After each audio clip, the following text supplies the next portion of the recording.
Hey everybody, this is Vince Miller. Thank you so much for joining me for some more time in God's Word. Our call out today goes to J.P. Pratt from East Lansing, Michigan. He's a faithful listener. Thanks, brother, for listening.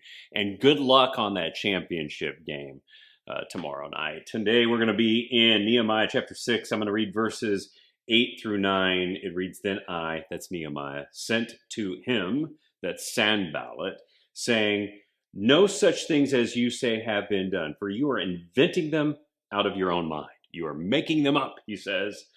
For they all wanted to frighten us, thinking their hands will drop from work and it will not be done. But now, O God, strengthen our hands. A short little prayer he prays here. So yesterday, we learned that Sanballat is attempting to spin some treasonous propaganda against Nehemiah, and some leaders would have concerned themselves and caved to the attacks, but not Nehemiah. Here's how he responds. Number one, he rejects the false propaganda. Number two, he refutes it by saying he made it all up in his head. And then number three, he reveals the true motivation behind all this fake news. Now, the way Nehemiah responds is a master's class in confronting falsehood and maintaining focus. He doesn't just ignore Sanballat's accusations. He actually confronts them, calling them total fabrications. And sometimes in life, we need to do this as well. You know, people in this world will at some point use fabrications to rattle our resolve as leaders, as believers.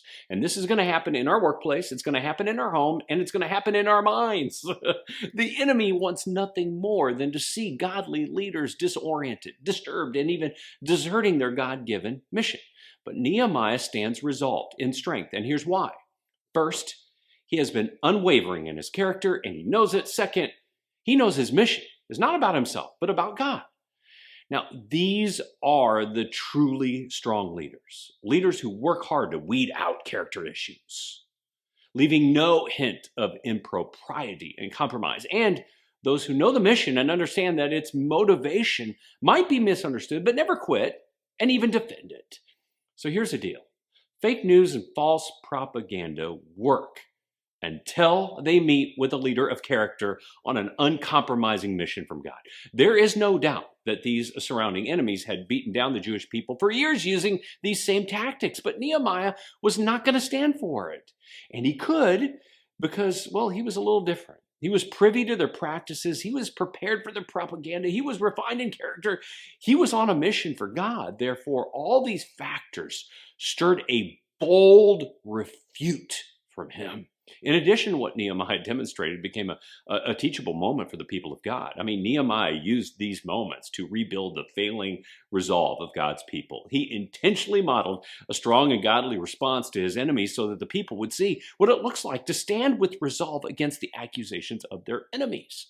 So how about you? When faced with falsehood, what do you tend to do? Do you engage in a war of words, or do you run in fear? Now, Nehemiah shows us, I believe, a third way, the way of faith. He teaches us that leaders should give attention to their character, recognize untruth, speak the truth, be bold and resolved, and lean on God's mission and God for strength. So, what do you need to work on today to become a more courageous leader and believer? I love you guys. I pray this has blessed you. If it has, share it with someone else, and I'll see you right back here tomorrow to discover maybe who's going to win this football game. All right. Blessings to you guys.